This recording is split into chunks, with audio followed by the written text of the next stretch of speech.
mtoto, wanaambia kimbiza haraka, ambulance mpaka hospitalini. Kufika pale wanakuja kuangalia mtoto. Daktari anasema, mama njoo, umekuja na mtu mwingine? Ndio. Nikamuita, kaa hapa. Mama, una pressure? Nikasema pressure sina. Una sukari? Nikasema sukari sina. Mwanzoni sikuulizwa, naulizwa leo ili nihimili kubeba majibu. Jibu la kwanza la daktari, mwanao hana sifa za kuishi. Hana sifa za kuishi. Sielewi sasa.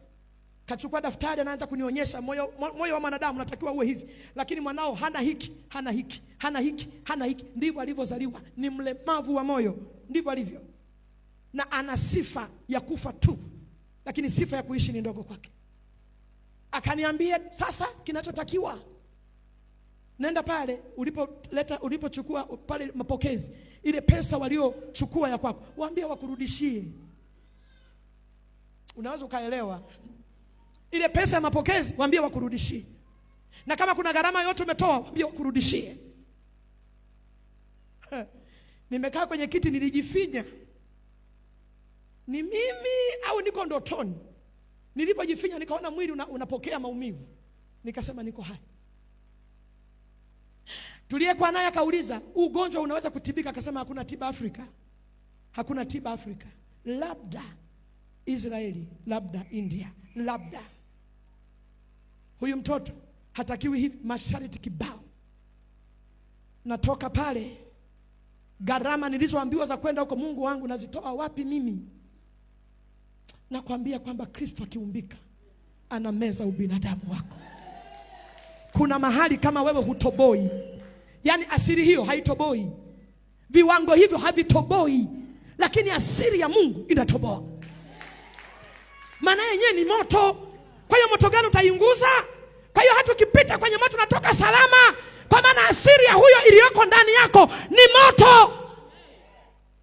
Haleluya, haleluya. Nataka kuongea na mtu mmoja. Yamkini huelewi unatokeje. Kubali kumezwa ubinadamu wako. Kubali ubinadamu wako wenye shida, wenye matatizo umezwe. Utaona matokeo. Nataka nikwambie utaona matokeo.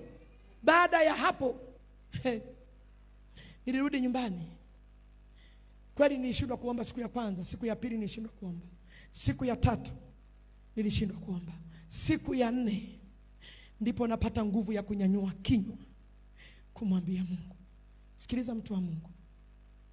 Iko nguvu, sema iko nguvu ya kufanya matendo mazuri mbele za Mungu.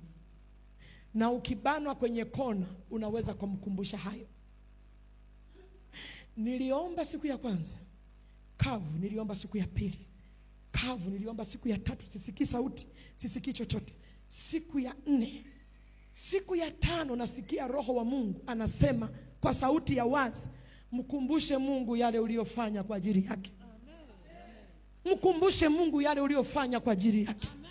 Nikapata ufahamu, ndipo nikaanza kusema, Mungu kumbuka, ni mimi niliyefanya hivi, ni mimi niliyefanya vile. Bwana kumbuka, ni mimi. Mungu kumbuka, ni mimi nilifanya, sio kwa ajili ya pale, ni kwa ajili yako wewe. Nikamkumbusha Mungu. Nikiwa kwenye maombi nikasikia kulia sana. Baadaye mzigo ukaondoka. Ulivyoondoka mzigo, nikasikia mshukuru Mungu. Siku ya 6 nikashukuru. Siku ya 7 ilikuwa Christmas. Nimekaa nasikia mtoto mwenye nyumba. Sasa siko kwa mama Karen, niko kwa mpendwa wangu mwingine. Niko pale, yule mtoto anapita na pilau kwenye kabakuri kadogo hivi. Akaingia chumbani niliko mimi na Elvis. Nikakuta Elvis ananyosha kamkono kembamba, ananyosha kamkono kasauti kama kandege. Alikuwa hawezi kula chochote. Maisha yake yalikuwa ni kuishi kwa oxygen, maana oxygen ikipungua basi. Kwa hiyo alikuwa anaishi kwa oxygen. Kwa hiyo alivyonyosha tukacheka, Elvis anataka wali. Mwenyeji wangu akasema mpe. Tukachukua kawali kumpa, anakula akamaliza kabakuri. Kapili akamaliza. Tukasema tavimbiwa. Tukamlaza, alilala usingizi. Kutoka pale hakula chakula maalum kile ambacho nilikuwa namtengenezea. Maana nilikuwa namtengenezea viuji vyembamba na kila saa namnywesha ka teaspoon kamoja tu. Teaspoon 2 hana uwezo wa kumeza. Hana uwezo wa kumeza teaspoon 2. Ni moja kila saa. Ahimidiwe Mungu. Siku ya tarehe 25 ndio mtoto anaanza kula. Baadaye tukaanza kuona anabadilika. Hospitali daktari alisema hatachukua hatua yoyote. Hawezi kutembea, hawezi kutambaa, hawezi kwa lolote. Moyo mbovu, damu yake haisukumwi kwenye mwili. Hai, Mungu ndipo akaanza kumfungua. Naona huyo mtoto anatembea. Naona huyo mtoto anabadilika. Huyo mtoto anaanza analilia mama naomba mpira. Anaanza kukimbiza mpira, anapiga mpira, anakwenda anakimbia. Nini kimetendeka? Mtoto amekuwa mwingine. Nini kimetendeka? Sielewi. Mungu anataka meze ubinadamu ili maisha yako yasiwe kwenye level ya ubinadamu. Utakayo yaona yasiwe level na kipimo cha ubinadamu. Baadaye ndipo napigiwa simu Jakaya Kikwete. Maana yule daktari alitupeleka Jakaya Kikwete. Kufika pale ndo ananiambia, "Halo, mlete mtoto." Kumpeleka mtoto hospitali. Wanasema kuna madaktari bingwa wamekuja kutoka Saudi Arabia kwenda kumpima. Wale Waarabu wanapima hawakuelewa. Wakapima vipimo vyote mpaka vya kumlaza usingizi. Wakapima wakatuma kifaa kwenye moyo, wakaangalia, hawaelewi kilichotendeka. Ndipo wananiita. Mwarabu mmoja na daktari mmoja, alikuwa ni Stella, nakumbuka yule mama wa Kitanzania. Akasema, "Mama, tuna jambo tunataka kuongea na wewe." Nikasema niko tayari. Anasema kwamba wakaleta tena daftari, wakaanza kuchola moyo. Wakachola moyo, maana siwezi kaelewa vitu vilivyoko huko ndani ya moyo. Chola moyo, chola njia zote ambazo yeye ziliziba, kwamba mwanao alikuwa hana hiki, alikuwa hana hiki, alikuwa hana hiki, alikuwa hana hiki, alikuwa na shida hii, alikuwa na shida hii. Sasa kuna kitu cha ajabu tumekiona kimefanyika kwenye mwili wake. Kitu gani cha ajabu? Wanasema ule moyo wake pale ambapo una shida umebaki vile vile. Maana mishipa yake ilikuwa haiwezi kufyonza damu kuipeleka tena. Kwa hiyo mshipa mmoja tu ndio ulikuwa unaingiza damu ile ambayo ilimsaidia kuishi, na ikiingia haitoki, inabaki inazunguka kwenye moyo. Ndipo wanasema sasa ile damu, tunashangaa amerudi kwenye hali hii kwa sababu pembeni, yani tofauti na mfumo wa moyo wa mwanadamu, kuna mishipa mingi imezaliwa. Ile mishipa inafanya kazi ile ile kama ya moyo wa kawaida. Inafyonza damu mbaya, inapeleka safi, inatoa chafu, inapeleka safi. Lakini iko nje ya mifumo ya mwanadamu. Na ile ambayo imefunga iko vile vile. Sasa madaktari wamechanganyikiwa, hawaelewi wakate au wasikate, wamwache nayo, hawaelewi. Maana mwanadamu gani ataishi na mishipa hii? Nikauliza, ni kawaida? Wakasema hatujawahi ona. Ahimidiwe Mungu. Wakanilufaa kwenda India.